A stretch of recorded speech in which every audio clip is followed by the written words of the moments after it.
I thank the gentleman for yielding, and I thank him for those exceptionally generous comments. Mr. Speaker, I rise today in support of H.R. 205, the Hearth Act, by Mr. Heinrich, the gentleman from New Mexico, and I want to commend him for bringing forward and working so hard to secure the passage of this genuinely important piece of legislation. Increased opportunity for economic development in Indian country is the best way to raise the standards of living for tribal members. This legislation will help break down the barriers to economic development by making needed reforms to tribal leasing regulations.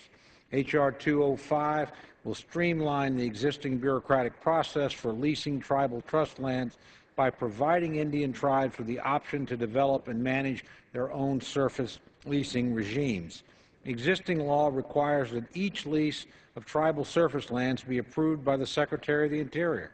The secretarial approval process is costly, time-consuming, often results in lost business and economic opportunities for tribal communities, and far too cumbersome to be helpful to those it's designed to protect.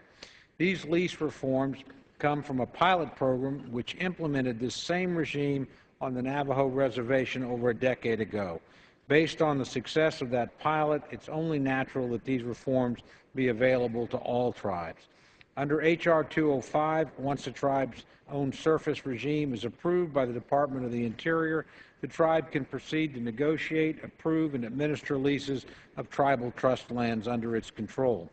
Passage of H.R. 205 will enable tribal governments to assume responsibility for the management of their lands, reduce federal costs and government liability, and encourage more housing and economic development on Indian lands, resulting ultimately in job creation. This bill has strong bipartisan support, is a priority for Indian country, and is strongly supported by the administration. It empowers tribes, encourages tribal self-government, decreases the dependency of tribes on the federal government, and speeds up economic development in Indian country. I urge my colleagues to vote in favor of H.R. 205, the Hearth Act. Again, I want to commend the gentleman from New Mexico for his hard work on this important legislation, and I yield back the balance of my time. The gentleman from Oklahoma yields back the balance of his time. The gentleman from Utah reserves the balance of his time. For what purpose does the gentleman from New Mexico rise? Mr. Speaker, I would yield